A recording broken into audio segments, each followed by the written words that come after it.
Yes, hello there guys, girls, people of the internet and the YouTube gaming community. My name is BPRGaming and today I'm bringing you a very interesting video on Assassin's Creed Origins. Now guys, recently Ashraf Ismail did an interview with IGN where he talked about the new combat in Origins. He goes over the II system, the weapon variants, the overall feel of the combat and just how innovative it is for Origins and the Assassin's Creed franchise in a whole, and this is going to be that interview for you guys. Now it's going to have some fighting gameplay in the background, but I hope you guys enjoy this new video archive. For more Assassin's Creed Origins gameplay, news and information, subscribe to BPRGaming, like the video if you have enjoyed, and guys, comment if you are excited to play Assassin's Creed Origins in October. Bye for now, and have an amazing day. When we started this project almost 4 years ago now, we had just finished Black Flag and we had this intention to say, you know, how can we bring something new to AC? We wanted to modernize AC, we wanted to refresh the experience, and so we set a goal for ourselves to reinvent what it means to be Assassin's Creed.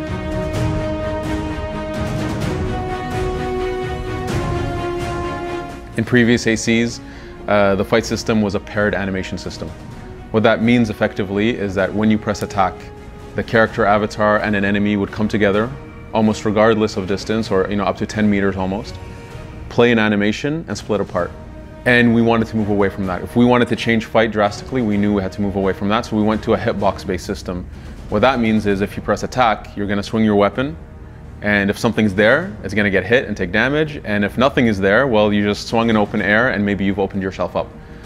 All of a sudden what that does is it makes it so that the range of your weapon, the speed of your weapon, the position of the enemies and their loadout, their equipment, all of a sudden all of this matters. The player has two base attacks. The light attack, which is just a standard combo that you can unleash to do damage, and the heavy attack, which you can actually combo with the light attack.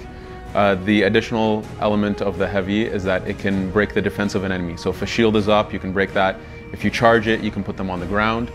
Enemies that are on the ground or enemies that you can get behind their back, you do bonus damage to them. From a defensive standpoint, you have a shield, which will protect you in the front, but not your back. So you have to pay attention to where the enemies are. You have a dodge to actually allow you to escape when you are completely surrounded. And the dodge you can stack up to 3 times before needing to recover from that. And you can also parry with a shield. So if you can time a perfect parry, it also stuns an enemy that allows you to do bonus damage. All these actions that you can do, they build up what we call an adrenaline meter. And as you build adrenaline, it allows you to unleash devastating attacks. So each weapon has its own unique set of attacks. Sometimes it's a singular attack, sometimes it's a chain of attacks, sometimes it's what we call Fury mode, which is a session where you have 10 seconds to unleash hell on your enemies. And Bayek is effectively raging and letting loose. This one shows no mercy! For melee weapons, we have 8 categories, and they play with 3 gameplay pillars effectively. It's range, speed, and the power, the damage of the weapon. As an example, the dual swords, this is by far the fastest set of weapons we have in the game. They're able to unleash a crazy amount of damage over time because of their speed, but they have super short range. Where the spear, it's really about range, and it's decent damage, but it's not the fastest weapon in the game. And this one, it's really about area of effect. Are you surrounded by enemies? Do you want to use the whirlwind attack of the spear to push them away and create some space for you?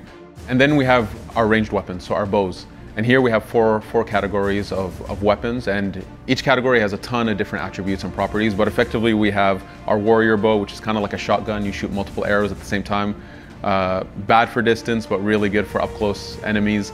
Then we have the rapid fire bow, which is kind of like an Uzi or a very fast pistol. If a guy has a shield up and you just want to bring his shield down very quick, shoot him in the foot, shoot him in the head, he'll drop a shield, and then you can go in with your melee weapon.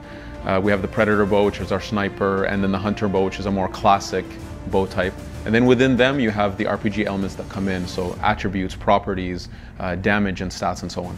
When we get into the attributes of weapons and so on, having a poison-tipped spear is a very different behavior than, let's say, dual swords that can do bleeding damage, where you can hit a guy a few times and bounce out of there and let the bleeding do its thing afterwards.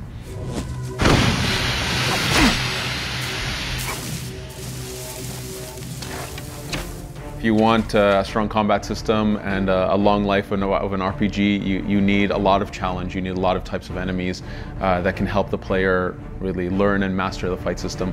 We have a plethora of enemies. Within that, We tried to have this essence of, can we make fights more unique? Can we make fights have a feeling of like almost a boss fight, even with the general enemies? And this is where we get into unique archetypes. We have variations of brutes, but effectively these are really big guys, very slow, but very damaging. You don't want to be standing in front of these guys. You want to be able to get behind their back. So wait for them to make a mistake. Wait for them to take a swing, get behind their back, and then you can do a lot of damage on their back. Another enemy archetype is what we call the super. These are kind of commanders. These are elite soldiers, if you will. When they're fighting, when they're around, the other soldiers around will actually back off a bit. They'll cheer them on. They'll try to encourage their own commander. They'll still fight if you get close to them, but the idea is they show respect to this guy. You want to trick them to feel like they have an opening to get you, and then wait for them to commit to something or use your bow to stagger them. Then we have guys like the Predators. The Predators are awesome. These guys are almost like what it would be to face an assassin. These guys use smoke bombs. They try to hide inside cover. They don't want to face you directly. That's not their strength. Their strength is to hit and run. So they really try to stagger the player, to corner him, to go around and get to his back. And these are the base enemies that we have. These guys are there to help you learn the fight system, to start mastering weapons so that you can eventually start facing the ultimate challenges of the game, which are bosses. From the beginning of this project, we wanted to have epic boss fights. We have them in the main quest line, side quests, optionally just roaming in the world. It was a very important goal for us to achieve. We really pushed ourselves and how far we can go with boss fights as the ultimate challenge of our combat system.